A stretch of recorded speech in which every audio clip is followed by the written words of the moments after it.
שלום, שלום. שלום וברכה, שלום. כן, אנחנו מקליטות את הפודקאסט הזה מפני קודם כל זה פודקאסט פתיחה, פרק פתיחה, ואנחנו היום רוצות לציין יום השפה העברית, זה 8 בינואר השנה, אבל קודם כל אנחנו רוצות להגיד משהו על עצמנו. בבקשה, אלה, מי את? אוקיי, אז שלום, ואני אגיד שאני גם מאוד שמחה ומתרגשת להיות ברגע הזה, באפשרות הזאת. אז קוראים לי אלה וולפין בעברית. אני נולדתי בעצם בברית המועצות בשנת 89, ובתוך המהפכה של הקומוניזם והסובייטים שהתחילו להתפרק, אז בשנת 90, בסוף שנת 90, ההורים שלי החליטו להגר מברית המועצות, שבעצם החלק שאנחנו נולדנו זה חרקוב, שאחרי שיצאנו הוא הפך להיות אוקראינה, אבל כשאנחנו היינו זה פשוט היה אחד. היגרנו, בעצם הייתה דבר כזה תוכנית, אני חושבת שיש אותה עדיין היום, זה נקרא הסוכנות היהודית ובית ראשון במולדת, שאני לא יודעת אם זה עדיין קיים היום, אבל זאת הייתה כמו תוכנית שלוקחת משפחות מברית המועצות, או אולי גם מכל מיני מקומות אחרים, פשוט זה היה גל מאוד גדול של אנשים שהגיעו מברית המועצות לישראל, ואז בעצם הכניסו את המשפחה לקיבוצים, ואז בקיבוץ נתנו לנו אולפן וחינוך לילדים וחדר אוכל ובית ובגדים וכל מה שמשפחה צריכה להתחלה, ואני חושבת שזה נתן לכולנו בעצם התחלה מאוד רכה ומאפשרת חיים חדשים.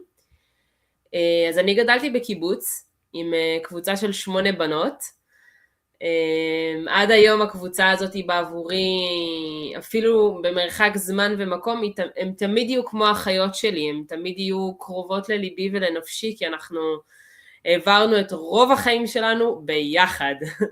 אז זה באמת קרקע מאוד מעניינת לגדול ממנה ובתוכה. אז זה ככה על הרקע שלי. כמובן אז גדלתי בישראל מגיל 2, הייתי גם בצבא 2, כמו רוב אנשים שגדלו במדינת ישראל ויש להם אזרחות ישראלית. ובאיזשהו שלב פשוט עברתי לצ'כיה, ונראה לי באזור גיל 34, משהו כזה. עברתי לצ'כיה, אני גרה בצ'כיה כבר קרוב ל3 שנים, בעיירה מאוד מאוד קטנה על הגבול של צ'כיה ואוסטריה. אז אני מדברת רוסית שפת אם, עברית שפת אם, אנגלית ברמה מאוד טובה, וצ'כית עכשיו אני מתחילה את צעדיי הראשונים בשפה הצ'כית, ויש לי בן 9, נראה לי שזה ככה בקצרה מי אני ומה אני, אז אני אשמח גם לשמוע מי את, סימונה. מי אני? שאלה פילוסופית מי את? טובה, כן.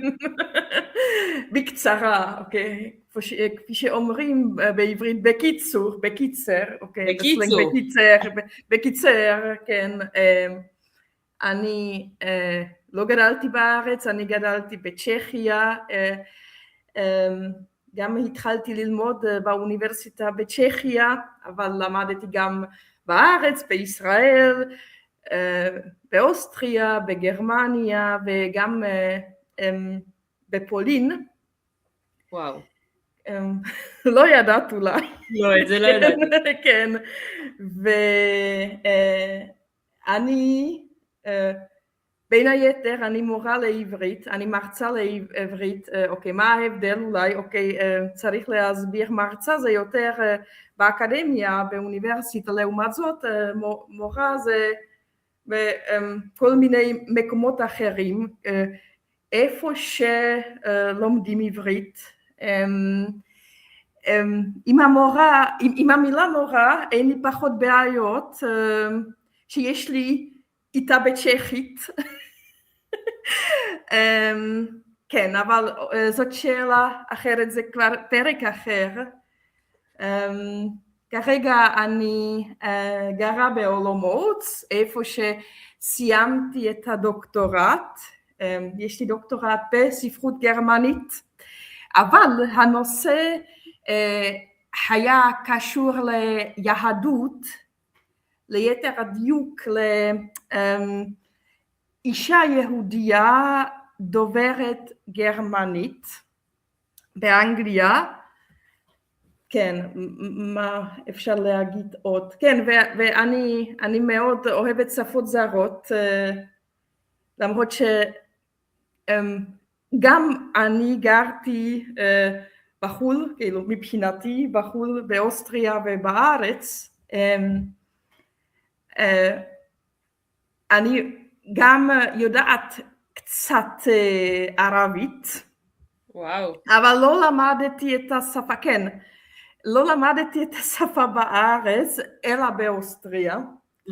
וגם סיפור מעניין שאני לא כל כך רוצה להיכנס, או עכשיו, כן, לפחות לא עכשיו. כן, ואני אוהבת לקרוא, כן. אז בעצם אם אני הצלחתי להבין נכון, את יודעת צ'כית, אנגלית, גרמנית, ממש פולנית, טוב, כן, עברית ממש טוב, פולנית, גם, כן, אני עדיין רוצה להשיג את הרמה C1, אוקיי, C2 זאת הרמה גבוהה ביותר, כן? אז הרמה שאני רוצה להשיג אותה רשמית, זאת רמה ממש גבוהה ממש, כן? כשמשיגים את הרמה הזאת, אז מותר ללמוד באוניברסיטה בפולין, וכן, אבל פשוט יש לי איזשהו מחסום בשפה הזאת. הפולנית. כן, כן. יש ימים שאני מרגישה כמו אולגה טוקרצ'וק, כן, אני לא יודעת אם זה, כן, אולגה טוקרצ'וק, כן, שקיבלה פרס נובל לספרות. כן, לפעמים אני מרגישה בשפה הזאת ממש טוב, ויש ימים שאני לא מסוגלת להגיד משפט כמו שצריך. כן, אז כן. אבל כן, יש לי חברים שאני יכולה לתקשר איתם, וכן, הם תמיד אומרים, אני מקבלת הרבה מחמאות, כשאני מדברת פולנית, אבל אני יודעת שזה לא הכי טוב עדיין. יפה, אבל תראי, 5 שפות זה ממש הרבה, זה מרשים. למדתי. יש לך ממש, you talented, מה שנקרא. כן, אבל גם את, כן? ההבדל בינינו הוא פשוט שכן, את גדלת בשפות האלה כאילו יותר ממני, נכון. כי אני לא, כן, כי אני גדלתי, למרות שאוקיי, התחלתי ללמוד גרמנית כשהייתי בכיתה ג', כן, אז שזה יחסית,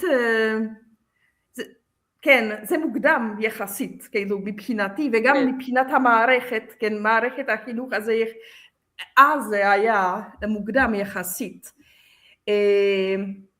אבל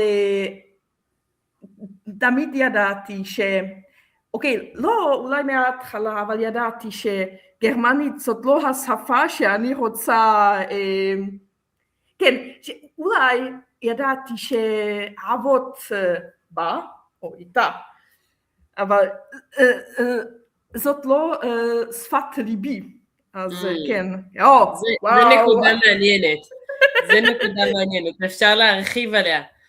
אז אוקיי, אז אני ככה אחזיר אותנו למה שנקרא בעברית לתלם. אז בעצם מה הרעיון שלנו שעומד מאחורי הפודקאסט, או מה בעצם רצינו ליצור פה ביחד? מה רצינו, מה אני רוצה, כן, אם אני זוכרת, כן. ואוקיי, זאת גם שאלה טובה.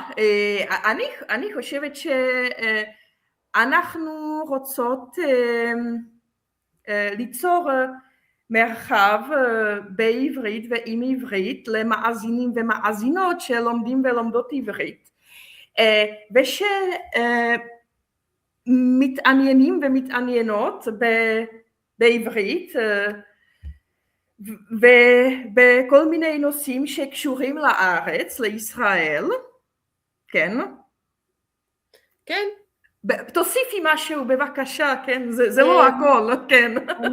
אני חושבת שזה באמת שפה, בעיניי שפה זה עולם, זה כמו פתיחת דלת לעולם שלם של מושגים, של תרבות,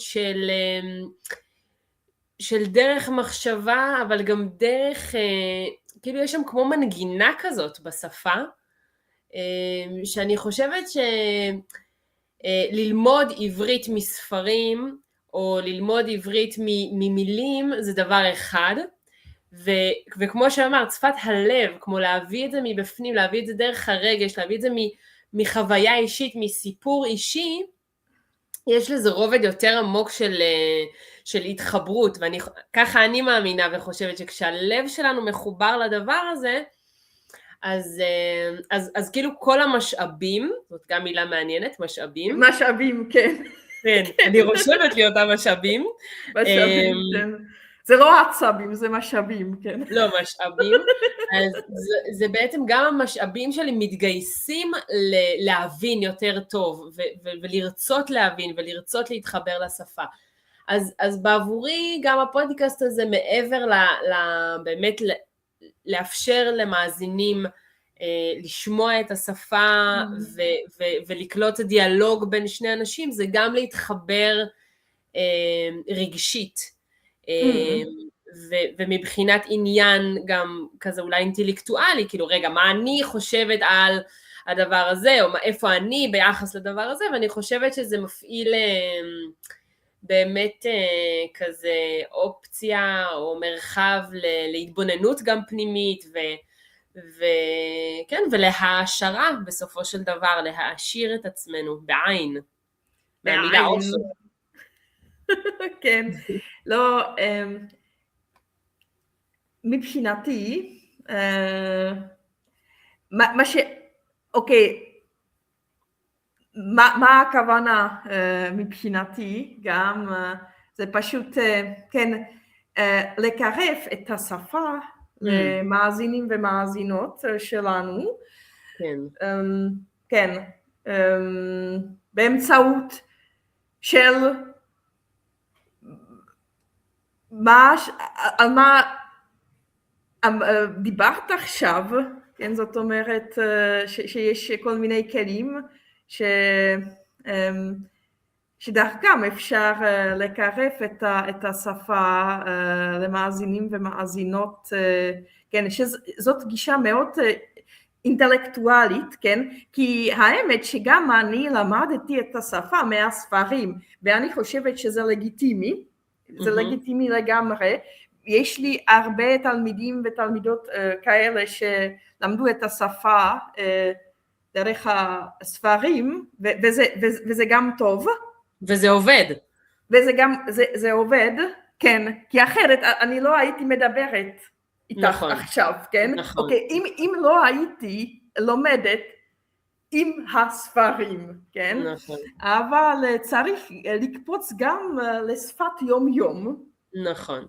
כן, אז כן, וזה לא תמיד קל, כי מה שבעצם לומדים באולפן או בבתי הספר זה לא בהכרח השפה שמדברים אותה שמשתמשים ביום יום. כן, לא, פשוט זה הבדל גדול, זה הבדל ענק, כן, אז כן, אוקיי. אז את רואה, אני חושבת שגם מה שהשילוב המעניין בינינו, שבאמת את מגיעה ממקום מאוד אינטלקטואלי ושל מה שנקרא אקדמיה, ואני מגיעה ממקום מאוד רגשי ואנושי יומיומי ומתוך החיים, ואני חושבת שזה שילוב מנצח. אז אני אשאל אותך... אוקיי, סליחה. מה? תגידי? לא, סליחה, רציתי להוסיף. כן. שאני מקווה מאוד שזה לא יהיה שילוב קטלני, אבל... שילוב, כן, שילוב מעניין אבל לא קטלני, בואו נקווה, כן. אוקיי. אז ברשותך אני אשאל אותך, כי זה בעצם אותי מאוד מעניין, מתי בעצם את ואיך, כאילו אמרת שלמדת בעיקר דרך הספרים את השפה, וכשהיית באוניברסיטה, אז בעצם התחלת ללמוד את השפה העברית בצ'כיה. כן. דרך הספרים, או גם דרך אינטרנט או משהו כזה? כשהתחלתי ללמוד עברית, אז לא היו כלים כמו שיש היום, זאת אומרת, אוקיי, לא היו פודקאסטים, לא היו סרטונים, אז לי היו רק ספרים, כאילו כל מיני ספרים, וכל מיני, לא יודעת, ספרי לימוד, כן, אוקיי, יכולתי להיכנס לרדיו, למשל לגלגלצ וזה, ולמדתי, הייתה לי אז מורה מצוינת, שאחר כך התחתנה ועברה לארץ, אז איבדתי אותה, אבל אחר כך אני עברתי לארץ וגרתי שם כמעט שנתיים, כן, ושם... והיית באולפן? כן, כל הזמן, כן, אני אולפניסטית טיפוסית, כן, כן, אני מאוד אהבתי ללכת לאולפן, כן, מאוד, כן, אני מאוד נהניתי מזה, כן, לא, כי, מה, באולפן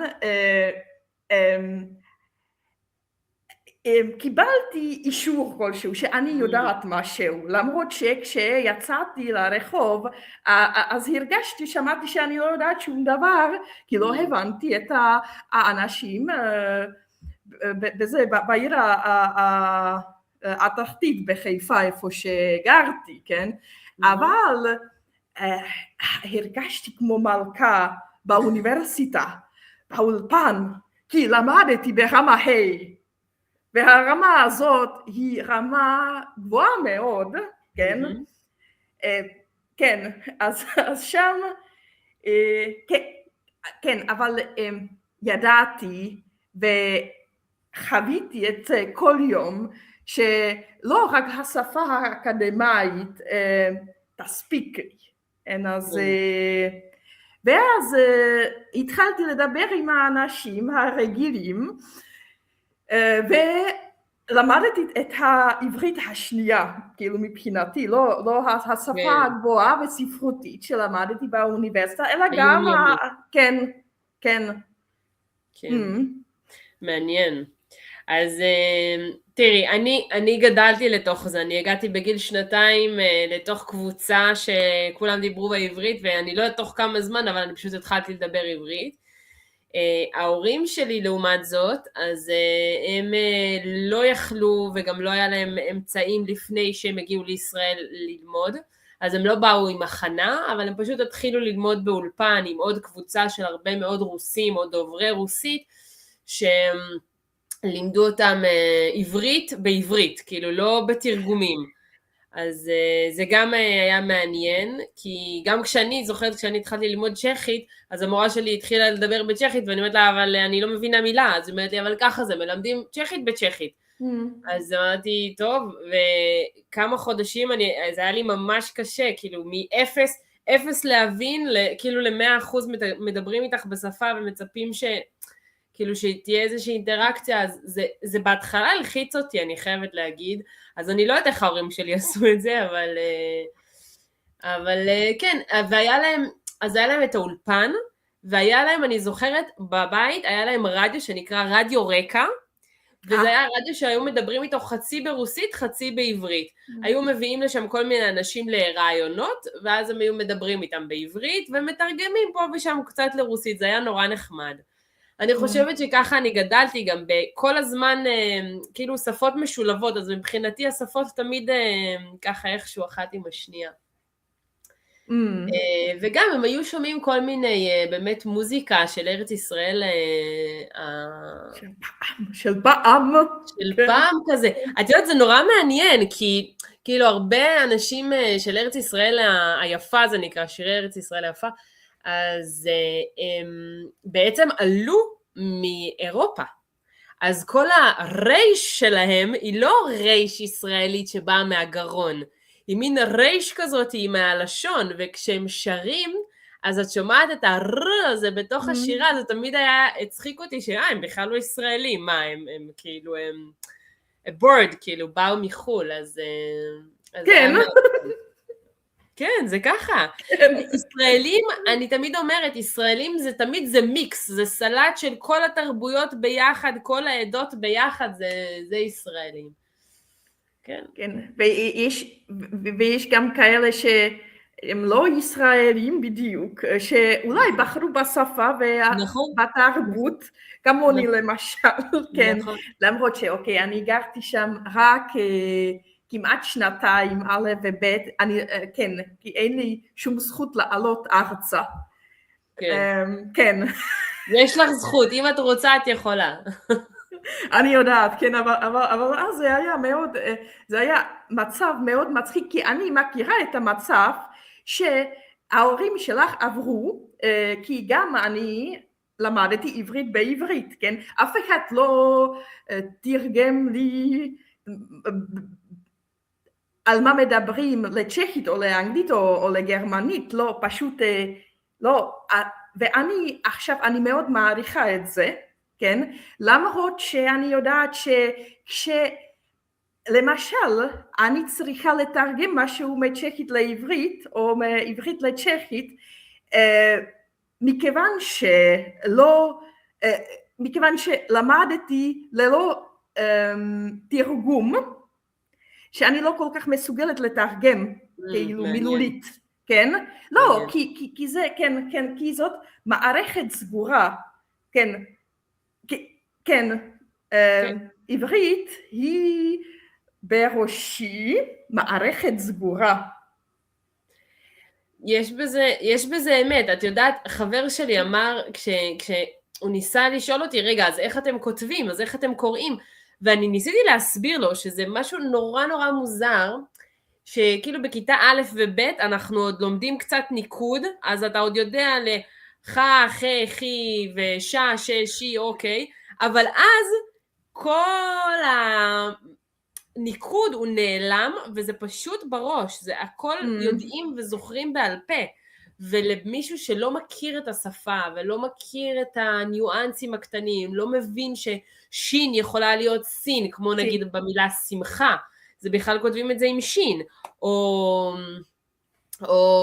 כן, כאילו יש עוד הרבה מילים, אני כרגע לא אכנס לכולם, אבל זה קשה למי שלא מבין ולא נמצא בלב העניינים, לא שוחה בתוך השפה, פתאום להבין שבעצם צריך לזכור את הכל בעל פה, אז זה באמת יש שם מין מסתורין כזה בשפה הזאת, שהיא כאילו כן, כמו שאמרתי, היא קצת סגורה בתוך בועה כזאת של רק מי שיודע יכול לקרוא, ואם לא יודעים אז זה ממש קשה. כן, שפה סודית. שפה סודית, זה נכון, זה ככה. כן, כן, מילולית אני יודעת, וגם, אוקיי, בארץ זה רגיל שאת יודעת עברית, אבל בצ'כיה זה לא רגיל. נכון, נכון. זו תופעה ממש נדירה שאת יודעת עברית, כן. נדירה, אבל אני מכירה עוד ועוד אנשים שהם צ'כים שמדברים עברית, שהם דווקא לא יהודים, וזה נורא מעניין, בעיניי זה אפילו יותר מעניין, מאשר כאילו שאומרים, יהודים וזה, כי לא משנה, זה פרק אחר על היהדות הזאת, אנחנו נפתח את זה בפעם אחרת, אבל בעיניי זה יותר מרתק, הרצון והגישה לתוך השפה, מאיזשהו inner calling, כאילו באמת מאיזשהו... ובדיוק זה קרה אצלי, אני חושבת, פעם, כן, כשהתחלתי ללמוד את השפה, לא ידעתי שאלמד את השפה ברמה הזאת, כאילו לא יכולתי לתאר לעצמי שאוקיי, יום אחד תתעוררי, כאילו לא התעוררתי, אלא אוקיי, זאת גם העבודה, כן, זה לא קל ללמוד עברית, אני לא אומרת, למרות שאני חושבת שפולנית היא קשה יותר מאשר עברית, אבל אוקיי, זה גם פרק אחר, כן, ופתאום אדבר בשפה הזאת עם פרופסורית, או איתך, או עם לא יודעת מי, ברחוב, כן, אז זה עדיין, כן, זה משהו שמרתק, כמו שאת אומרת, כן, שאני, זה לא יאומן איכשהו, כן, כן, אני עדיין, אני לא מאמינה לפעמים, כן, אז אני אומרת לעצמי, כן, כאילו הצלחת. הצלחת בגדול, הצלחת בגדול. אבל למרות כן, זה פרק של החיים שלי שאני לא רוצה לאבד אותו, כן. אז זה גם משהו שאני חושבת שככל שמשתמשים בשפה יותר, שומעים, מדברים, קוראים, נחשפים לשפה, אז היא נשארת, וככל שלא מספיק מתאמנים בה, היא איכשהו נעלמת, מתפוגגת. נעלמת, כן. מתפוגג, כן, כן, כן. ערפל מתפוגג. מתפוגגת זה מילה יפה. כן, אני אוהבת אותה, כן, ערפל מתפוגג, כן, ולפגג, כן, לפגג את הלחץ, אוקיי, תודה רבה לך על המילה הזאת, כי הכרתי, אוקיי, ידעתי שיש פועל להתפוגג, אבל לפגג, אני לא הכרתי. אוקיי, אני צריכה לחקור על זה, אוקיי. כן, ואוקיי, רצינו לסיים במילה שלום. נכון, נכון. כן. אז אני גם אגיד רק שהיה לנו פה איזו מחשבה לשאול גם איפה השפה פוגשת אותי היום. אז אני יכולה להגיד שמעבר לזה שאני באמת מדברת בה עם הבן שלי ועם החברות שלי, אז בעבורי זאת שפת התפילה.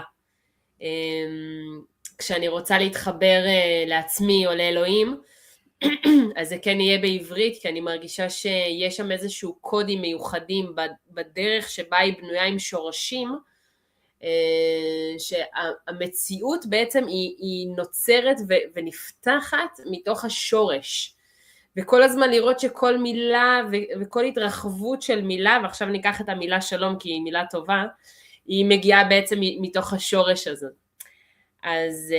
אז המילה שלום היא גם like hello, כשאני נפגשת עם מישהו בהתחלה אני אגיד שלום, וזה גם כמו when I'm going away, כשאני הולכת אז אני אומרת גם שלום, כמו אני יכולה גם להגיד להתראות, like I will see you, like I'll see you soon, כי זה בעצם המילה להתראות, אומר like to see you, אבל שלום זה תמיד יהיה כמו welcome וגם כשאני הולכת.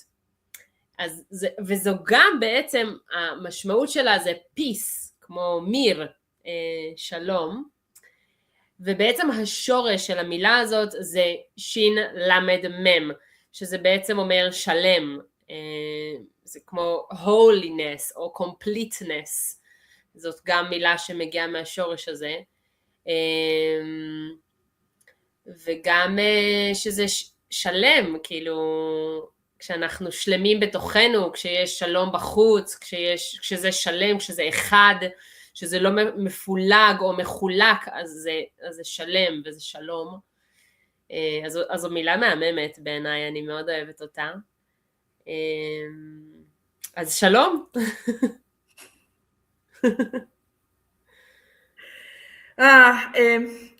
תודה לך על ההסבר ועל התפיסה שלך של המילה. גם אני מאוד אוהבת אותה, וכמו שאומרים בעברית, אף אחד לא מושלם. נכון, נכון, גם מושלם זה מהמילה שלם. מושלם, כן, וגם לשלם. נכון, גם לשלם כן, זה מאוד משמעות. שזה פחות חיובי מבחינתי לשלם, כן, אבל אוקיי, כן. זה כן, צריך להחליף אנרגיה, אז כן, אני משלמת ואני מקבלת, נכון. אבל על זה צריך... ואז אני שלמה? כן, אבל אני שלמה, כן, בדיוק. כן. יפה מאוד. תודה לך, אלה, על השיחה. תודה לך, סימונה. שלום, שלום. ביי ביי, להתראות. להתראות.